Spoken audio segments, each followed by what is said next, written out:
Good evening. Hi. Hello. Sa pangalan po ng dakilang Panginoong Jesucristo, isa mapagpalang po sa bawat isa. Nandito po tayo sa ika-11 unang Sabado ng pagpapasalamat para tayo po ay magkaroon ng bahagi dahil sa tinatawag na pakikinig ng lang na salita ng Diyos. Yan po ang mensahe ngayon.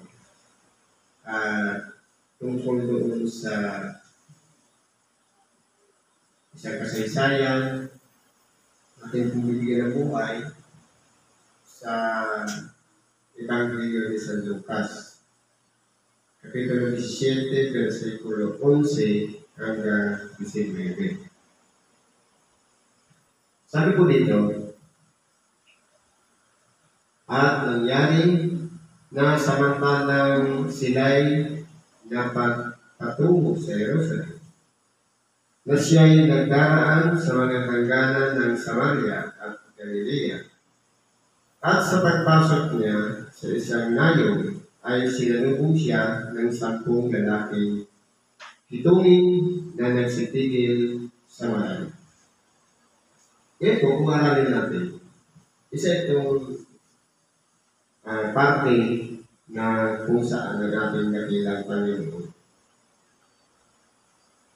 Kung mga malapit doon sa boundary ng Samaria at ng Galilea,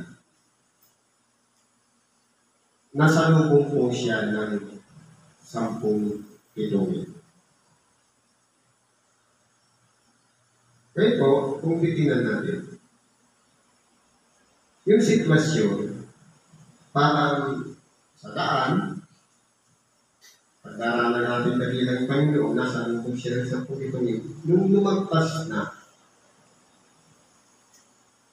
doon na natin, kumbaga, parang nabuksan mo yung pag-iisip ng mga hitungin. At doon na sila gumawa ng isang action na parang napigilan sila dahil nakilala nila ang ating dakilang Panginoon Jesucristo. Kasi ang sitwasyon, parang nagsalubong sila nung malayo-layo na, doon nagsitigil yung 10 hitungin. Ano po ang ginawa ng 10 hitungin? At sila'y nagsisigaw na nagsisipagsabi, Jesus, Guro, maawa ka sa amin. Kaya bigyan na natin, medyo malayo-layo na po yung distansya. Kasi nasalubong niya, lumagpas na sa kanya, kasi pasigaw po yung ginawang pamamaraan para kausapin ng ating dakilang Panginoon. Ngayon po, ang sinabi ng 10 hitungin, Jesus, Guro, mahabag ka po sa amin. Na nagsisiasa yung 10 hitungin na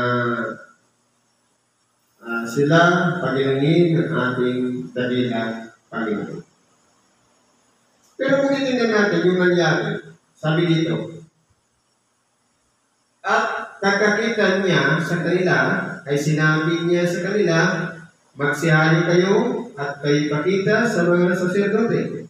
At nangyari na samantalang sila'y nagsisiparoon ay nangalilis sila. Kung pag-aralan po natin yung ginawang aksyon ng ating dakilang Panginoon, hindi naman siya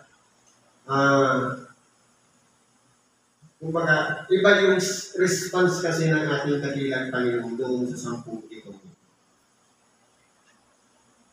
Kaya po nangyari na samantalang nagsisilakad yung mga hitungin ay nangagsigaling sila. Pero ang reply lang naman ng ating dakilang Panginoon, katulad natin, na minsan may lumalapit sa atin na gustong tayong gustong magpatulong sa atin.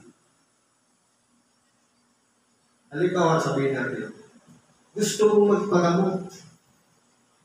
Parang nag-reply, pumunta ka sa Manduyan. Parang ganun.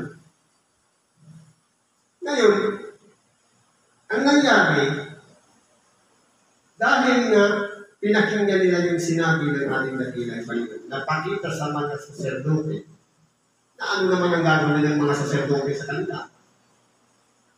Basta yun lang yung reply ng ating dakilang Panginoon. Na, kumbaga, ang nangyari po, yung 10 kitungin, kumbaga parang wala na sa kanila na umaasa sila na sila'y pagaling. Kasi po, sa pangyayaring ito, sa halip na pabalikin o kaya humintong muli ito sa harapan ng ating dakilang Panginoon, saka siya patungan ng kamay para bumalik, pero iba po kasi ang ginawa ng ating dakilang Panginoon. Na parang indirect yung pamamaraan niya na pagalingin. Na parang sinusubok niya yung 10 kitungin kung ano po ang magiging reaksyon nila sa oras na sila po ay malinisan. Sa totoo lang po, sa totoong buhay, nangyayari po yan sa atin. Hindi ba dati, kapag araw ng pasasalamat, o gabi ng pasasalamat, palaging puno niyang upuan na yan.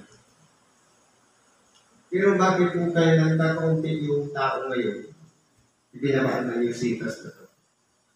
Dahil po, sa mga pangyayari, sa totoo lang tayo, nagtatagumpay, nalalagpasan natin yung mga pagsubok na dumarating sa ating buhay, pero pagkaminsan po, nawawala po sa isip natin ay makapagpasalamat sa Diyos.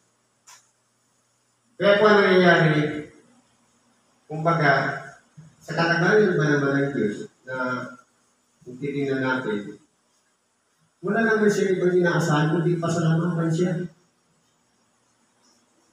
Pero dito, sa 10 kitungin, lahat naman sila pinagaling. Pero bakit hindi lahat sila bumalik at nagpasalamat sa ating dakilang Panginoon?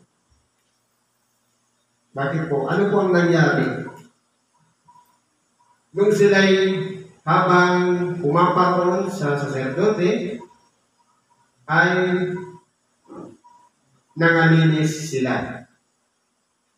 Sabi nito, at isa sa kanila, nang makita niyang siya'y kumalingan, ay nagbalik na niluluwalhati ang Diyos ng malakas na tinig. Nasa kalagayan na po ng tao. Hindi ba tayo pong tao ay pinagkalooban ng Diyos ng unawa. Pinagkalooban niya tayo ng sapat na pag-iisip para mapagnilayan natin ang mga nangyayari sa ating buhay. Pero pagka minsan dahil sa ating mga kabalisahan at kaabalahan, hindi na natin nagagawang magpasalamat sa Diyos. Hindi katulad itong isa na to, na nung makita niya, dahil siguro sa tagal ng panahon na siya may karamdaman, kasi imposible na kung gumaling yung kitong. Kung sa ibang salita ng tawag ng leprosy, o dautong sa Bicol. Imposible na kung gumaling yan. Dahil skin disease po yan, na parang galisin, na namumuti yung balat, na katulad ng niebe. Kumikinis po yung balat na yan. Hindi kapag meron tayo nakikita ganyan, na minsan nagdadalawang kulay na yung katawan, na maitim ang kulay na kulay, pero namumuti na sa kintab. Yan po ang tinatawag na kitong. Hindi po niya napapagaling. Pero, nung makita nila ang ating dakilang Panginoon, hindi po sila nagdalawang isip. Tawagan ang ating dakilang Panginoon. Bagamat may agwat ang distansya, pero naglakas loob sila sa ating dakilang Panginoon. Marami siguro magkakasama sila dahil iisa lang ang kanilang karamdaman. Iisa lang ang kanilang hinihiling kasi po pinandidirihan yung mga taong may karamdaman ng keto. Dahil po mabilis po siyang makaawa. Kaya kung titignan natin dito, parang nasa dugo na yung pagkakaroon ng karamdaman natin. Pero, isang bagay na nagawa nila ng kabutihan dahil kahit na ang tingin ng iba, wala na silang pag-asang bumalik. Pero meron pa rin pumasok sa kanilang isip na wala silang ibang tatawagan ang pangalan ng ating dakilang Panginoong Jesucristo. Siguro naman, sa kalagayan natin, ang nangyayari po kasi sa buhay natin, sa oras ng tao magkaroon ng karamdaman, ang nagiging last chance o pinakahuling pamamaraan para gumaling ang karamdaman, walang iba ang lumapit na sa Diyos. Katulad itong 10 pitong marami na rin ang sumubok na sila'y pagalingin. Pero dahil nga nagkasama-sama na yung 10 na yun, kumbaga, hindi na sila iniintindi ng mga manggagamot. Kaya ang nangyayari, hindi na sila naghihiwa-hiwalay na 10. Sa totoo lang po, sa totoo ngayon na buhay, nangyayari sa atin. Dahil po, kung aaralin natin ang totoong buhay, marahil meron tayong matututunang aral dito. Kasi simula pa kabataan natin, minay-kondisyon na tayo ng mga libro. Ano po yung nakasulat sa libro? Minsan may nakikita tayong connected. Kapag estudyante, ano yung kailangan ng estudyante? School. Kapag may sakit, ang kailangan niya, doktor. Ang tanong, ano ba ang kakayahan ng isang tao na nakatapos ng pagiging doktor para magpagaling ng karamdaman? Kasi po ang nangyayari, nakasanayan na natin na kapag mayroong karamdaman, ang unang tinatakbuhan doktor. Na kung atin pong sasariwain sa ating pag-iisip, binigyan tayo ng Diyos ng kakayahan sa ating sarili na, kumbaga, pwedeng pagalingin ang sarili nating katawan sa pamamagitan lamang ng pag-iingat. Hindi ba narinig natin, prevention is better than cure. Ang pag-iingat o pag-iiwas sa mga bagay na ikasisira natin ay mas maiging pati sa magpagamot. Pero po, dahil nga sa panahon ngayon, nagsilabasan na yung mga kimikal. Nagsilabasan na yung mga iba-ibang pamamaraan na kinakain natin na hindi na safe. Bumabagsak na po ang resistensya ng ating katawan. Dagdag pa pong mga gamot na synthetic, na galing din sa kimikal, na kung titingnan natin, sinisira po ang ating immune system. Yan po ang katotohanan niyan. Kasi po, itong katawan natin, meron siyang sistema na kaya niyang gamutin ang kanyang sarili. Yun nga yung tinatawag na immune system. Halimbawa, sampol. Kapag tayo na sugatan o nahiwa, isang sugat sa ating balat, kahit hindi ka uminom ng gamot, usap siyang gumagaling. Dahil po, ang sarili nating katawan ay may sarili po siyang doktor na tumutulong upang pagalingin ang ating sarili mga karamdaman. Sana natin nakukuha yung mga karamdaman sa pagkakasama sa ating sariling katawan.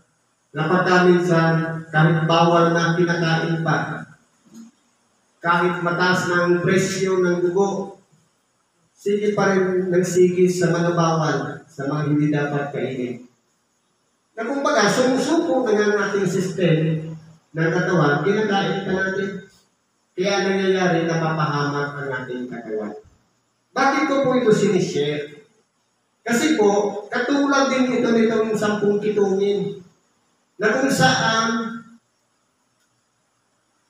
saka na sila tumawag sa ating dakilang Panginoon kapag huli na ang lahat.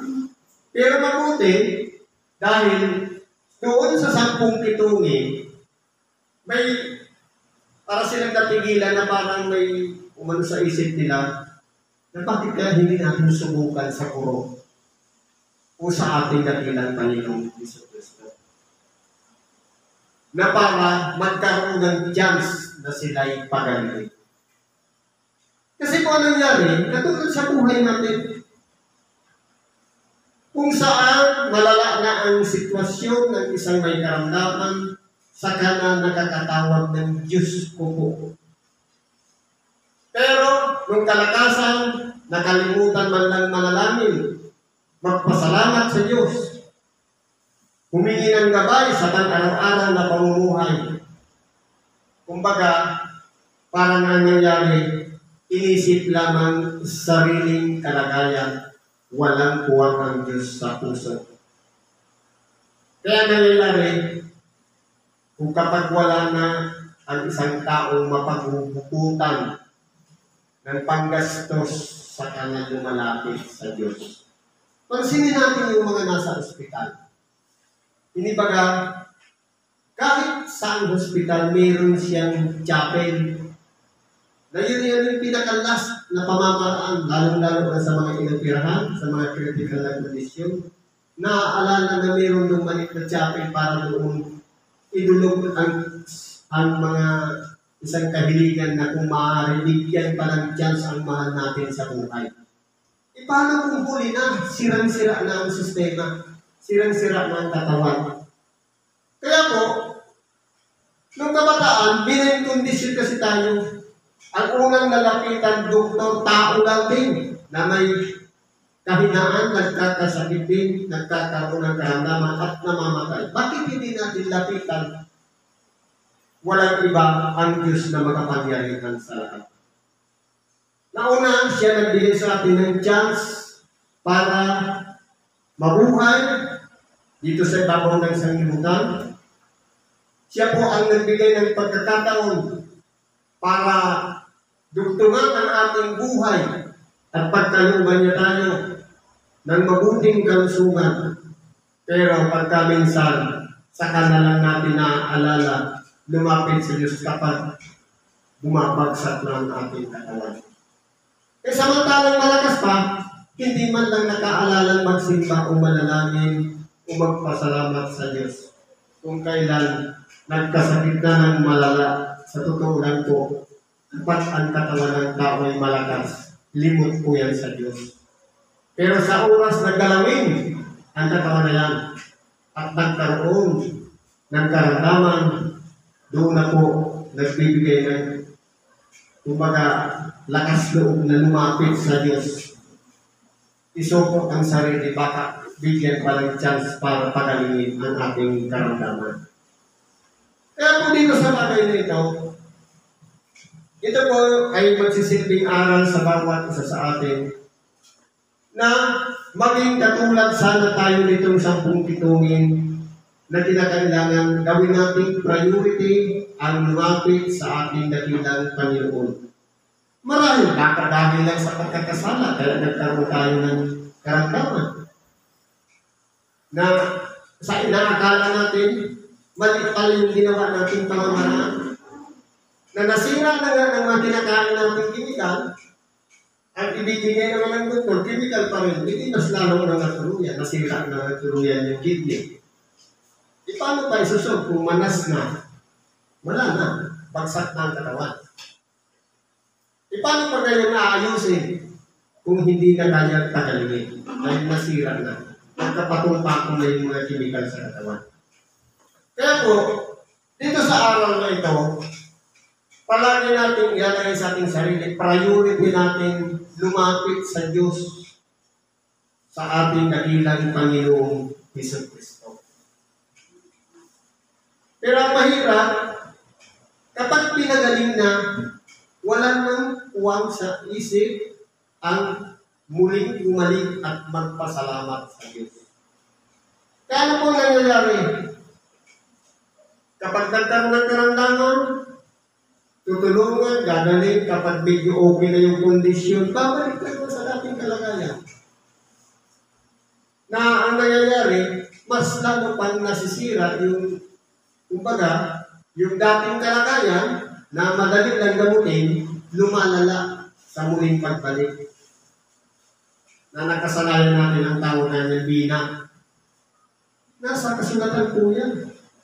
Na kapag ang isang tao may karamdaman na sa ilalim siya ng kapangyarihan ng espiritu ng karamdaman. Ngayon, kapag pinagaling at pinatawad, nakahingi ng tulong sa Diyos at gumaling, kumbaga yung masamang espiritu lalayas siya. Hahanap siya ng mapagpapahinahan. At ngayon, dahil wala siyang masumpungan, babalik siya doon sa katawang kanyang pinanggalingan. Na kung saan doon siya nanggaling na nagbigay siya ng karamdaman doon. Dahil nakita niya, malinis na nagagalakan, ang gagawin niya, aalis siya kasama siya ulit ng pito pa. Kaya naging mas malumpa ang kalagayan ng tao. Na kung titingnan natin, espiritu lang naman ang karamdaman. Sa oras na lumapit sa ating dakilang Panginoon, wala pong imposible na hindi magiging isang palakit ang lumapit sa Diyos para hindi siya pagalingin. Subalit kung may kasalanan, mahirap po talagang lumapit sa Diyos. Kaya nangyayari, last chance na lang ang lumapit sa Diyos. Kapag hindi na kinakaya, dahil naubos na yung budget, marami nang naibenta, kumbaga wala nang pangtusto sa pang-araw-araw sa ospital, na kung titignan natin, mas higit natin kailangan lumapit sa Diyos sa halip na sa tao tayo lumapit. Bakit po? Kasi kung titignan natin, nagiging kaanaw siya ng Diyos. May aral nga ako na natutunan ng pandemic. Sabi ko, nakakatakot pala yung pandemic. Bakit po? Kasi, ang mga tao, marami ng bawal. Hindi ka malapit sa iyong kapwa hanggat walang takip ang mukha. Sabi ko, ang tagal naman natapos ng pandemic. Ang kausap ko, nurse, sabi ng nurse, paano mo sir na i-apply na pandemic? Very interesting. Sabi ko sa kanya. Sorry ma'am, pero ang katotohanan po na magkasalungat po ang aral ni Kristo sa itinataputag ninyo. Kasi sabi ni Kristo, walang masama sa pumapasok sa katawan ng tao. Kahit hindi maghugas ng kamay, pwede. Hindi siya nakakahawa. Pero ano ang tinuturo niyo? Maghugas ng kamay, mag-ingat, at may takip pa dinagdagan pa. Hindi ba na magkasalungat din? Paano mo naman sir masabing pandemonic? Sabi ko, pagsama-samahin mo ka ito. Mula doktor, o dentista, hospital, laboratory, o kaya yung pharmaceutical company, DOH, WHO, pagsama-samahin mo yan, yung isa lang naman ang logo niya. Ang pinagmamalaki ninyong isang tong may nakapulupot na ahas. Na kung titingnan natin, sa mga kasulatan, may nakatulad yan matandang ahas. O ahas na tumukso kay Eva, na napahamak din si Adam, ang ipinagmamalaki nila demonyo o si Satanas. Kasi kung siya naman yung aral, na kung titignan natin, kapag sinasang-ayunan natin na lumapit tayo sa masama, mas lalo pang pasamaan natin kalagayan. Kaya dapat ang una natin lapitan yung Diyos. Nakatulad dito sa 10 itong na lumapit sila mismo sa ating dakilang Panginoon. Bagamat magkalayo yung agwat nila, pasigaw na nga lang, humihingi sila ng haba na sila'y kaawaan na baka sakaling pagalingin ang kanilang mga karamdaman na ito. Kaya po, dito sa sitas na ito,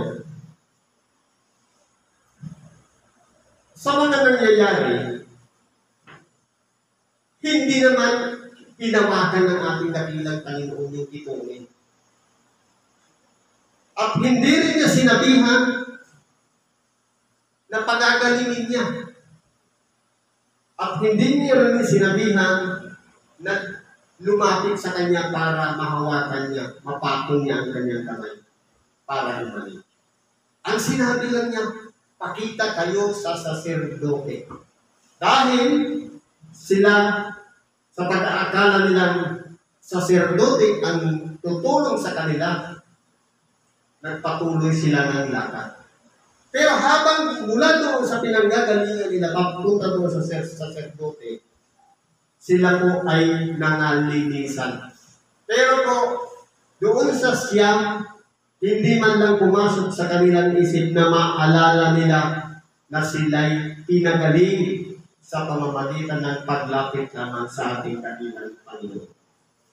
Yung pagtawag nila, isang bagay na pangangailangan pala ng bawat isa sa atin na kinakailangan natin tawagan ang ating dakilang Panginoon.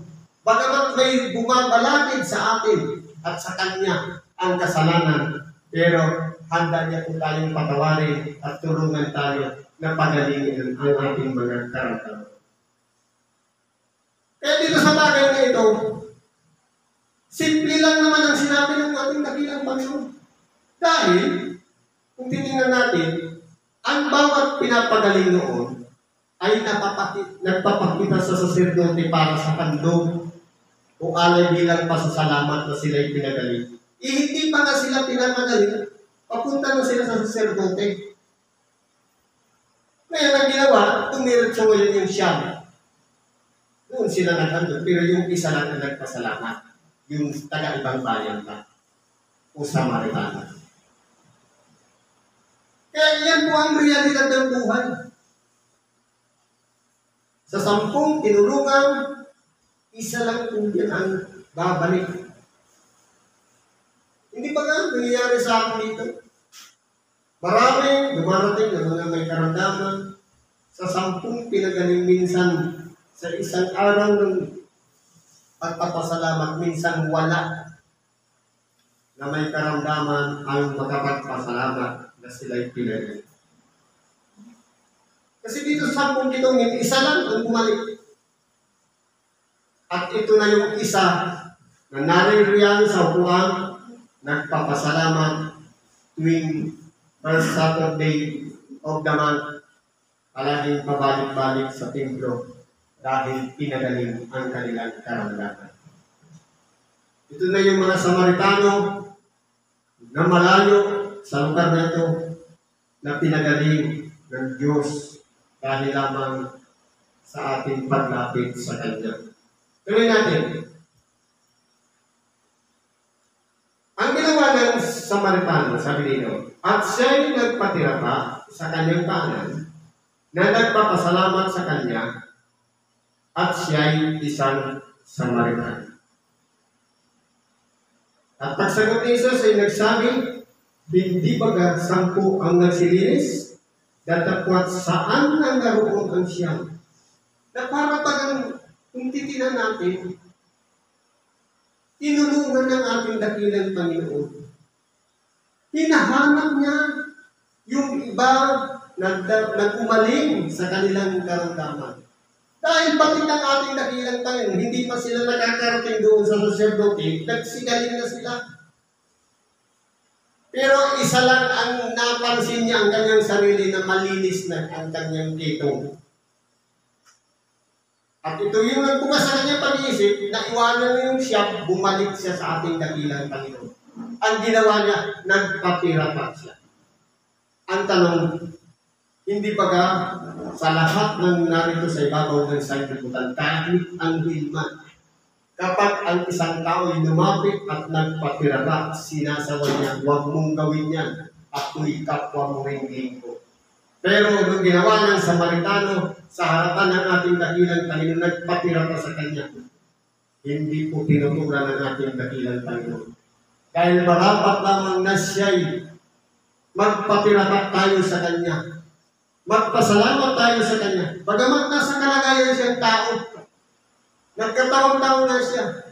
Pero dahil lang sa isang gumaling na nagpapirapa sa kanya, hindi niya pinigilan dahil karapatan lamang natanggapin ang ating dakilang Panginoon na siya'y nagluluwalhati sa Diyos dahil ang Ama ay sumasa kanya habang ginagawa niya ang lahat ng mga bagay. Kasama po rito ang pangaral ng salita ng Diyos at pagpagaling sa mga karamdaman. Nananahan sa kanya ang Ama. Kaya, hindi niya tinutulan ng isang taong lumapit sa kanya na magpapirapa o lumuhod sa kanya. Dahil sumasa kanya ang Ama. Kung maalala natin, hindi ba kami isang parte sa Bible na nung si Juan may lumapit sa kanyang anghel, nagpapirapat siya doon sa anghel. Anong sinabi ng anghel? Wag, ingatan mong huwag gawin niya. Ako'y kapwa mo rin alipin. Anghel na yan. Pero ang ating dakilang Panginoon, nung may nagpatira pa sa kanya, hinayaan niya na magpatira pa. Dahil alam ng ating dakilang Panginoon, na nasumpungan ng taong yaon na gumaling, na nagbalik at nagpasalamat, ito yung pamamaraan niya ng pagpapasalamat kung magpapirapat sa harapan ng ating dakilang Panginoon. Dahil nakikilala ng Samaritano ito na kaya siya gumaling dahil doon sa tinawag niyang guro. Tinawag niyang Jesus. Alam niya yun ang nagpadaling sa kanya. Kaya po, hindi siya nagdalawang isip na bumalik muli doon at magpasalamat. Dahil wala naman silang ibang nilapitan, maliban sa ating dakilang Panginoon. Yun pong ginawa niya. Ngayon, sasagot ng ating dakilang Panginoon, para magang may hinanakit, hindi pag-asampu ang nagsilinis ng saan ang siya. Ito po yung hinahanap ng ating dakilang Panginoon. Yung lahat ng mga tinulungan niya. Na nagsigaling, pwedeng sa pamamagitan ng pakikinig lamang ng salita ng Diyos, nagsigaling. O kaya, sa pamamagitan ng pagpapatong ng kamay, magnetismo, pilot, operasyon man, o ano man, na pinagkalog doon. Ang mahalaga doon, yung paggaling ng isang taong may karamdaman. Pero nasaan po sila? Ito yung hinahanap ngayon ng ating dakilang Panginoon. Na, kumbaga, sa 10, isa lang yung nakaalala, yung siyam na wala na. Dahil nagsigaling na sila. Kaya kung titinan natin, pantay lang naman yung binigay yung pagpapagaling doon sa 10 kitungin. Pero bakit? Yung taga-ibang bayan pa, ang nakapansin sa kanyang sarili na magaling na siya, at ito yung nagbigay ng pamamaraan sa kanya na muling balikan ng ating dakilang Panginoon para pasalamatan sa tinangunyang kagalingan. Kaya po, katotohanan po kasi ito. Sa mga tao na lumalapit sa ating dakilang Panginoon, hindi po talaga bumabalik para pasalamatan siya. Kundi, kung sino pa, yung malalayo, katulad dito, pansinin natin. Meron bang taga rito na pumapasok sa templo? Wala. Yan po katutuhan na yun. Yung mga mananayo pa ang nakakapasok sa dito. Ano ba sabi dito? Walang nagbalik upang lumuwalhati sa Diyos, kundi itong taga-ibang lupa. At sinabi niya sa kaniya, magtindig ka, yumaman ka ng iyong lakad, pinagaling ka ng iyong pananampalataya. Ngayon, paano natin maiuugnay yung huling sinabi ng ating dakilang Panginoon? Ang sinabi lang niya, makita kayo sa saserdote. Kapag nasa daan nagsigaling sila, bumalik ang isa. Ano ang sinabi niya sa isa? Magaling ka, pinagaling ka ng iyong pananampalataya. Nasaan doon ang tinatawag na pananampalataya? Nasamantalang, lumakad lang naman sila at nagpatuloy sila. Ang pananampalataya doon, yung porsyon na kung saan tumigil sila at sumigaw. Yung parang porsa na nagtutulak na tawanin natin ang ating dakilang Panginoon. Para siyang porsa na, kasi po ganito po yan. Halimbawa, sa isang manggagamot, halimbawa, manghihilot ka, hindi naman pwedeng sabihin mo kung kasama mong napilay. Oo, hilot kita, marunong ko maghilot. Hindi naman pwede yung kundi, aantayin natin yung pagkakataon na mayroong magsabi doon sa isang napilayan na doon ka magpahilot. Napakinggan niya, analyze niya. Ngayon, yung pagpapasya niya, o parang pwersa na nagtutulak na pumunta doon sa isang itinurok na yun ang magagamot. Ito po ang tinatawag na pananampalataya. Na parang chance. Bakit hindi ko kayo itry? Ganun din yung ginawa ng 10 pitungin. Wala nang chance na sila'y pagalingin, pero sinubukan pa rin nilang lumapit sa ating dakilang Panginoon. Ito po yung tinatawag na pananampalataya. Kaya sinabi na natin na pinagaling ka ng iyong pananampalataya. Baka na lumabas pa dito, doon sa 10, yung Samaritano pa ang mas malakas na sigaw. Na Jesus, mahabag ka sa amin. Kaya siya lang po ang nakapansin sa kanyang sarili na pinagaling na pala siya ng ating dakilang Panginoon. Mahirap po kasi ipaliwanag yung pananampalataya. Ang pananampalataya po kasi sabi, paniniwala at pagtitiwala sa mga bagay na hindi nakikita. Napakalawak po kasi ang meaning ng pananampalataya. Pero doon sa chance na yun, kung pagkakataon na yun, na isang may karamdaman, yung pwersa na nagtutulak, bagamat duda, o may pagdadalawang isip kung nakabahagi ang isipan, pero sinubukan nilang tawagan ng ating dakilang Panginoon. Yung pwersa na yun ang tawag ng pananampalataya. Kaya tayo po, kapag malakas ang ating pananampalataya, ano man ang karamdaman natin, mabigat man yan kung malumpa sa oras na lalaki pa natin ng pananampalataya. Ang paglapit natin sa Diyos na tayo'y pagagalingin, imposible po na hindi tayo mapalalim. Yun po yung susi ng kagalingan ng isang tao. Ang palakasin ang pananampalataya. Kaya po naging procedure natin dito. Kapag mayroong taong lumapit na may karamdaman, nagpalista na gusto rin gumaling, pinupuspos ng Ebanghelyo para yung bagamat mayroong pwersa na lumapit dito. Subukan lang. Dahil sa Ebanghelyo, palalakasin lalo ang pananampalataya. Kaya mas mabilis kung gumaling ang may karamdaman. Spiritual po kasi siya ang pananampalataya na yan. Hindi po yan na ipaliwanag sa salita, pero panangkap kapangyarihan niya na bumabalot sa ating katawan na gagalitan mo. Lalo kung binigkas ka, mas lalo talaga, mas mabilis tinatamo ang kagalingan ng isang tao may karamdaman. Kaya kung minsan pinagtatanong, minsan dinadaan-daanan ko lang ito. Hindi ka alam kung ano ito.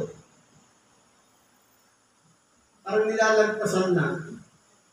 Pero nung oras na ng pangangailangan, sabi niya, gusto kong magpagamot. Sabi, bakit hindi gusto nyo kayong dinadaan-daanan mo lang?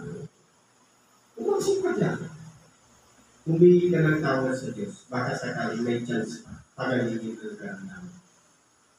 Kasi marami na na-dispose. Ari-ari ang mga kabuhayan. Sira na lahat. Dahil sa mali ng aral na natutunan natin.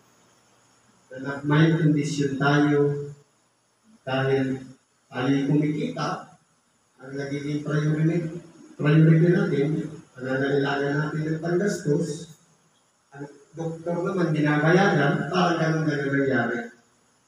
Libre naman ang lumapit sa Diyos, pero bakit mas nagiging priority yung may bayan?